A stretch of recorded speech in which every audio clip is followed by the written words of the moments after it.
आप सबका भगवती चैनल में स्वागत है। आज हम आप लोग को स्कंद पुराण के अनुसार कार्तिक महात्म्य में गुणवती का कार्तिक व्रत के पुण्य से सत्यभामा के रूप में अवतार तथा भगवान के द्वारा शंखासुर का वध और वेदों का उद्धार।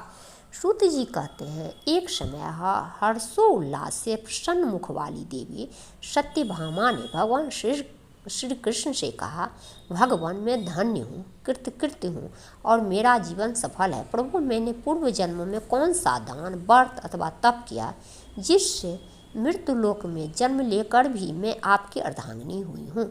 जन्मांतर में मेरा कैसा स्वभाव था, मैं कौन थी और किसकी पुत्री थी जो इस जन्म में आपकी प्रियतमा पत्नी हुई, ये सब बातें मुझे बतलाइए। भगवान श्री कृष्ण बोले, प्रिय, सतयुग के अंत में हरिद्वार में एक श्रेष्ठ ब्राह्मण रहते थे जिनका नाम देव शर्मा था।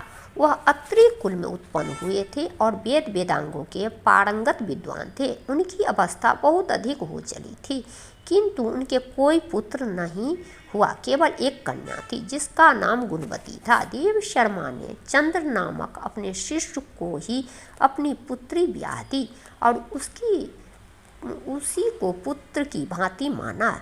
चंद्र जितेंद्रिय तथा आज्ञाकारी था। वह देव शर्मा को पिता के ही समान मानकर उनकी सेवा करता था। एक दिन वे दोनों कुश लाने के लिए वन में गए। वहाँ यमराज के समान आकार वाले किसी विकराल राक्षस ने उन दोनों को मार डाला।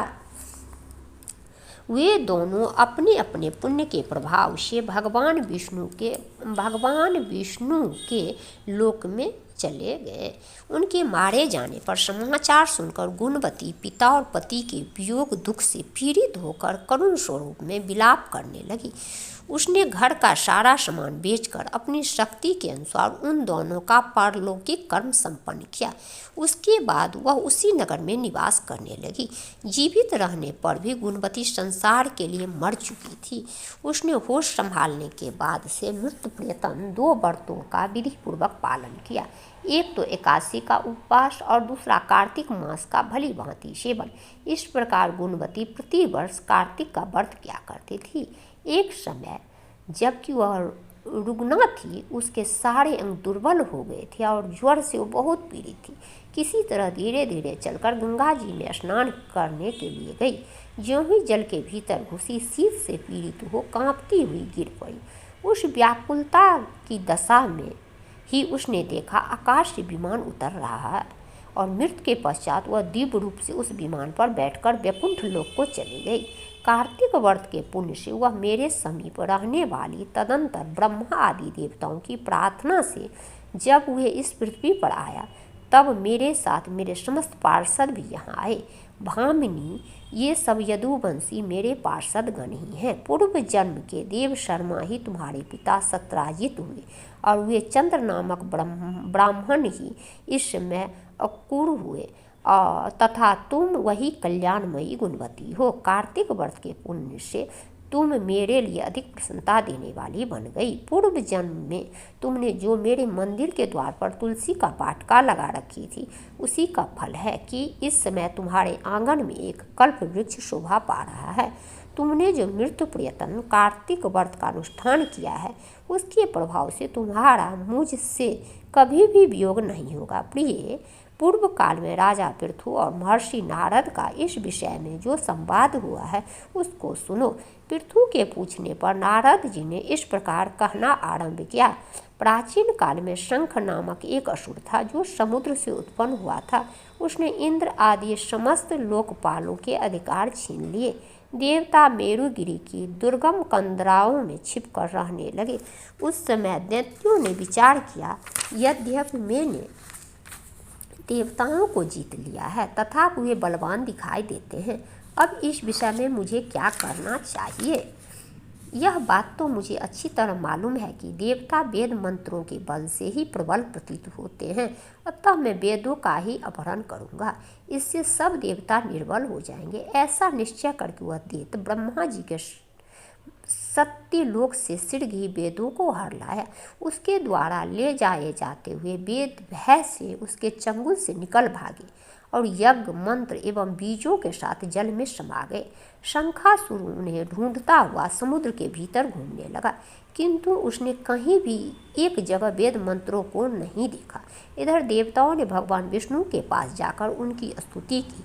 तब भगवान जगे और इस प्रकार बोले, देवताओं में तुम्हारे गीत वाद्य आदि मंगल साधनाओं से प्रसन्न होकर तुम्हें वर देने के लिए तैयार हूँ। कार्तिक शुक्ल पक्ष की एकादशी को तुमने मुझे जगाया है, इसलिए यह तिथि मेरे लिए अत्यंत प्रीतिदायिनी और माननीय है। शंखासुर के द्वारा हरे गए संपूर्ण वेद जल में स्थित है। मैं सागर पुत्र शंख का वध करके उन वेदों को अभी लाए देता हूँ। इस कार्तिक मास में जो श्रेष्ठ मनुष्य प्रातः काल स्नान करते हैं, वे सब यज्ञ के अवभृत स्नान द्वारा भली भांति नहा लेते हैं। आज से मैं भी कार्तिक में जल के भीतर निवास करूंगा। तुम सब देवता भी मुनीश्वरों सहित मेरे साथ जल में आओ। ऐसा कहकर मछली के समान रूप धारण करके भगवान विष्णु आकाश से जल में गिरे। फिर शंखासुर को मारकर भगवान विष्णु बद्री वन में आ गए और वहाँ उन्होंने संपूर्ण ऋषियों को बुलाकर इस प्रकार आदेश दिया, मुनीश्वरों, तुम जल के भीतर बिखरे हुए वेद मंत्रों की खोज करो और जितनी जल्दी हो सके उन्हें सागर के जल से बाहर निकाल लाओ। तब तक मैं देवताओं के साथ प्रयाग में ठहरता हूँ। तब उन तपोबल संपन्न महर्षियों ने यज्ञ और बीजों सहित संपूर्ण वेद मंत्रों का उद्धार किया। उनमें से जितने मंत्र जिस ऋषि ने उपलब्ध किए, वही उन मंत्रों का उस दिन से ऋषि माना जाने लगा। तदंतर सब ऋषि एकत्र होकर प्रयाग में गए। वहाँ उन्होंने ब्रह्मा जी सहित भगवान विष्णु को उपलब्ध हुए सभी वेद मंत्र समर्पित कर दिए। सब वेदों का पाकर ब्रह्मा जी बड़े प्रसन्न हुए। उन्होंने देवताओं और ऋषियों के साथ प्रयाग में अश्वमेध यज्ञ किया। यज्ञ समाप्त होने पर सब देवताओं ने भगवान से यह निवेदन किया। देवता बोले, देवाधिदेव जगन्नाथ, इस स्थान पर ब्रह्मा जी ने खोए हुए वेदों को पुनः प्राप्त किया है और हमने भी यहाँ आपके प्रसाद से यज्ञ भाग पाए हैं। अतः यह स्थान पृथ्वी पर सबसे श्रेष्ठ पुण्य की वृद्धि करने वाला एवं भोग और मोक्ष प्रदान करने वाला हो।